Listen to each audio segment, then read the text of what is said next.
I would love to talk to you and then play for you Rachmaninoff's Prelude, opus 32, number 2, in B flat minor, but at the very end. Literally at the very end. It's lingering so emotionally on the dominant of, therefore, F major for 98%, 99% of the piece. And that's not just about percentages. It's about this emotional sandwich of intensity, repetitivity, and ostinato. So making it what it is, a Slavic, Russian, uh, deeply emotional, nostalgic piece. It starts as if it's already started. We just are invited in the midst of somebody's emotional intensity thoughts, and then we're left once they're not resolved, because it seems like after the climax on the dominant itself dropped by thirds, when until there the build-up was about a melodic line that tries to escape its own ostinato on C, in the melody re do do fa do re si si do la la, and using this heartbeat uneven pulse of them, or choosing rather than using, choosing as he did the ancient dance of Italy, the Siciliana, dotted 8, 16/8 note, which makes it long short with a little decorative appoggiatura to say, or escaped. Do, re, do, fa, do, re, si, do, la. Most famously, the 23rd Mozart concerto uses this as an adagio when Rachmaninoff is allegretto.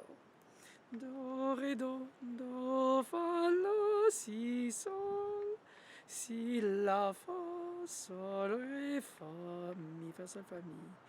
This elegant, slow-paced, almost to me like heartbeat, pulsed dance, elegant, intense, but also very sad. Mozart wrote it as an adagio, and it's the only one of 27 concerti slow movements. Whenever here it's more moving, it's almost cradling. Do, re, do, fa, do, re, si, do, la, do. In Rachmaninoff, he can place musically so much in so little time. It's like an epic story in a tear. And you feel like the invocation of the emotion, the invocation of the expectation, of the anguish, of the unsettling, perhaps it's difficult to say if the character of the artist should be associated to the character of the piece. It's a easy connection, but it's not always wise to do. It's reductive, to be honest. There must be some autobiographic part in everything an artist creates, in any creation of ways. It's part of their being, in fact, if they're earnest and not faking. So yes, it is partly his character, but I think, of course, because he was a famous concert pianist, people knew him more than they would know some other composer who would be more remotely disconnected with the performance. But nevertheless, I think it's the music for the music, the melody for the melody, the harmony for the harmony, not for Rachmaninoff only. And these elements of expression between the choice of the pulse, the choice of the tonality, the choice of the harmonization, I think they're integral part of his musicianship. And he's a storyteller, really. I think deeply in the fact that he's a storyteller. And this was written in 1910. It was before he immigrated to France and then to United States. Of course, in the nostalgic feeling of losing the capacity to be in Russia. Later, he would be famous for his nostalgic patriotism, what you say, the lost country. But here it's 1910. Scriabin, his schoolmate, is still alive for another 4 years. Little he knew. But the music still has by itself that character of yearning, of hoping.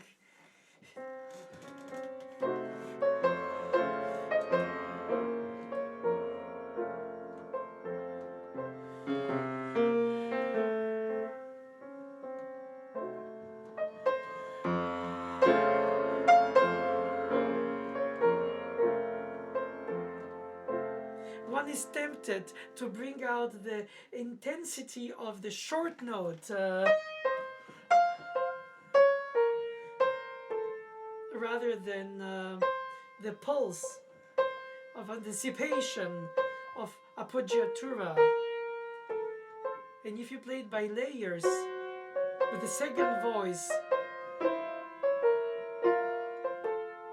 and the third voice and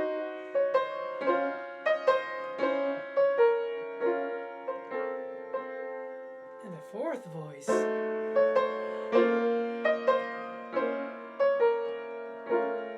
with delayed resolutions, and the fifth voice,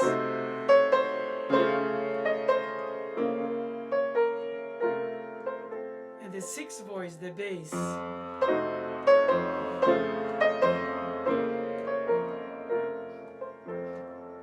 Of course, the meal is served all together, that sandwich of emotion, and this, and this, and this, but not as slices, but rather as layers that bring us from the dominant back to the dominant.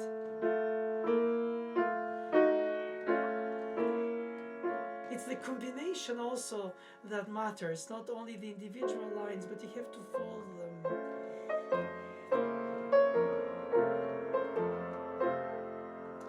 In the Mozart Concerto slow movement,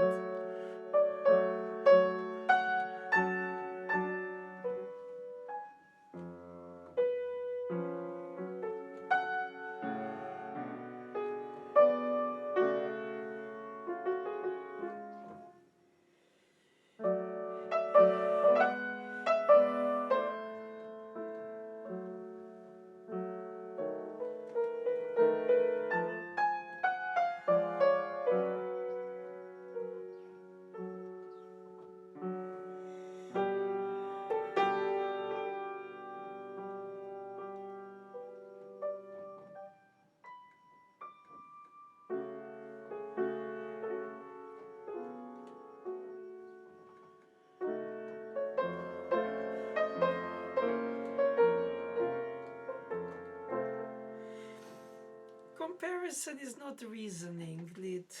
Well, to tell you the truth, just the rhythm. Okay, fine. That doesn't mean much. Perhaps doesn't mean anything. I connect the dots because I find some kinship between this emotional withheld expectation and tenderness and vulnerability and elegance that I find in the Mozart more as an aria and here more as a quartet.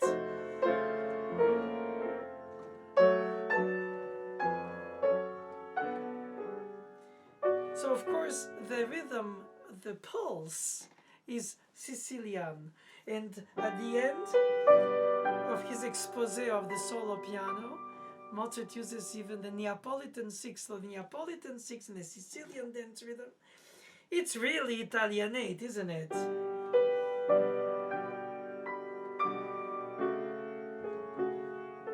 And the more I say things, the more I name ingredients, I describe how they merge or how they blend, the least I really understand the piece. The piece exists by the combination of these elements.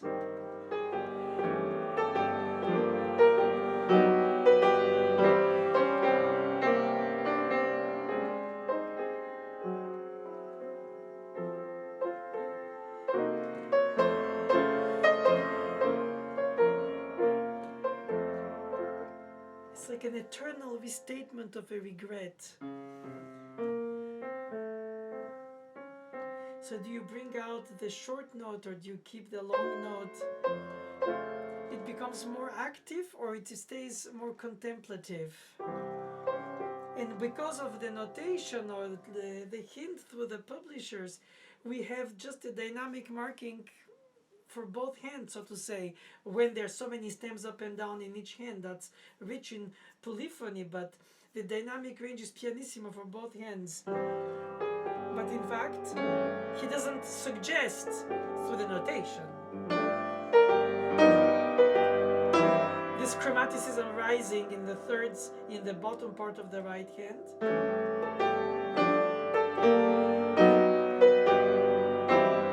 But the awareness of it comes from the voicing with a tenor too. And this time the ostinato is not on F as the beginning, but G.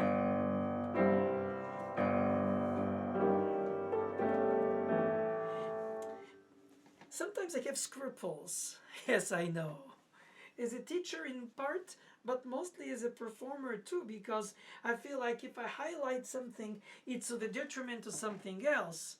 So finally, am I right to bring out something in order to not bring something else out in terms of the shaping, sculpting of the intensely and at the same time subtle texture? Because he builds up this capacity of repeated note with a dotted rhythm.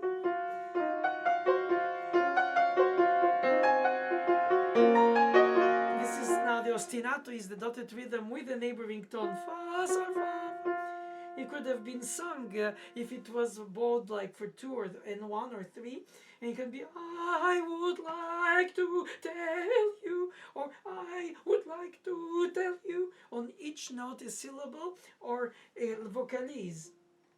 But then you have the bass that drops by steps as the lament of the bass in the descending tetrachord of the passacaglia or of the chaconnes. And then he holds on that F.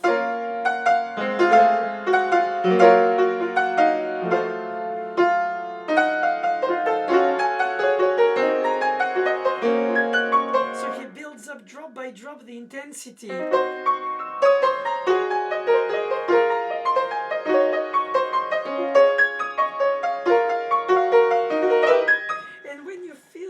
He's getting so intense in terms of crescendo, not too early but repetitive, therefore some kind of ostinato in the intensity that is reproducing the pattern, but they have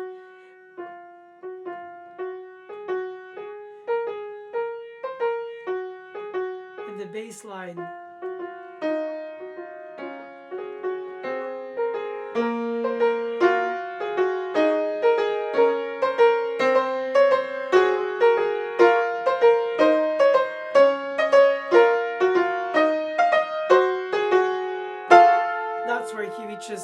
His climax. F is the root, F is the third of the dominant on D flat, or the fifth is the dominant on B flat, or is the seventh of the G flat seventh chord.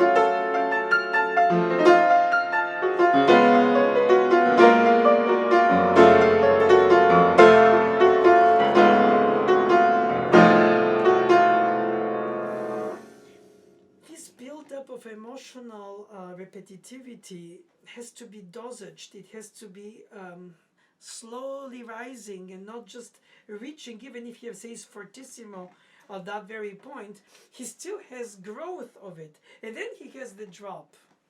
And the fact that we need to build up towards this climax and then return with a cadential, pianistic, very fast veloce, he writes, veloces.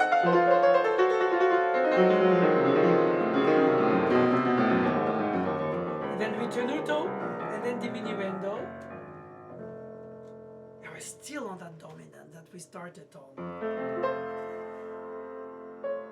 And he returns to the opening section with a sense of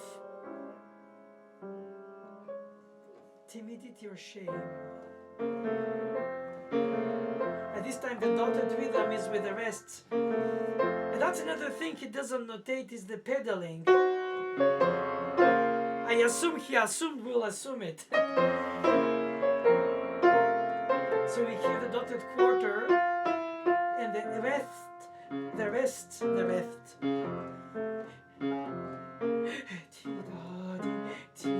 When earlier it was dotted rhythm, or here it's in the right hand dotted, but left hand is breathing.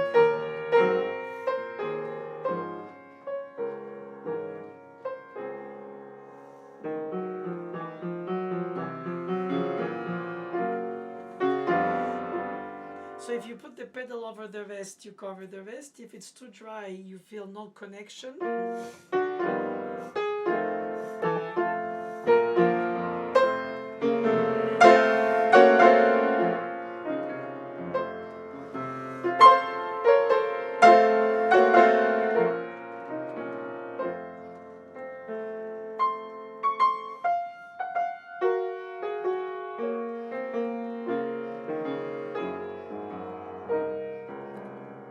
By now we've lost the hope to find solace in the tonic that never comes.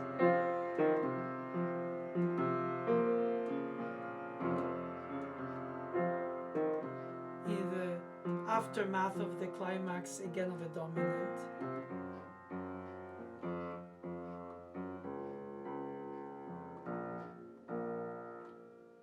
And there it is, finally B flat minor. It comes almost as a regret. Too late. We're expecting it for so long during our youth. We ended up being old and almost dying, and finally we hear it. But it doesn't bring us the solace we expected from the beginning.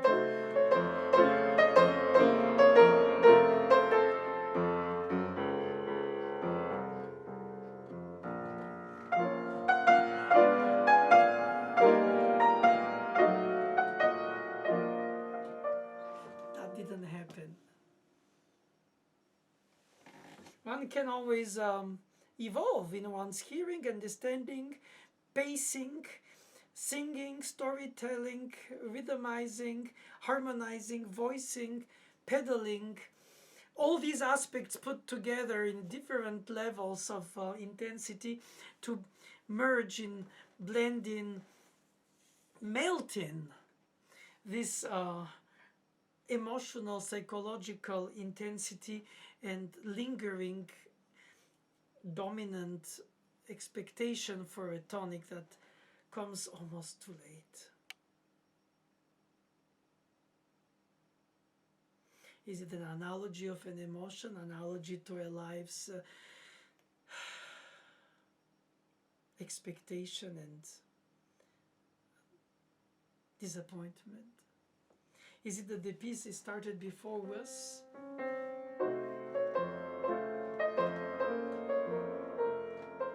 We're just invited to hear something that already has started, and this, when it's finished, I feel like we've already heard the piece and we didn't even need this tonic at that point to give us the solace, the consolation. All these chromaticisms in the decorative inner voices, the breaths compared to the dots, the ways of evolving in the texture is a way to say I am living with my expectation, and I learn not to hope. I find that to be the psychological underline in this prelude. So much can be said, heard, explained, hinted, imagined, organized, displayed, or just because there is no lyrics and at the same time it talks directly to the human psyche, as if they were lyrics, but they come to yourself, by yourself, for yourself.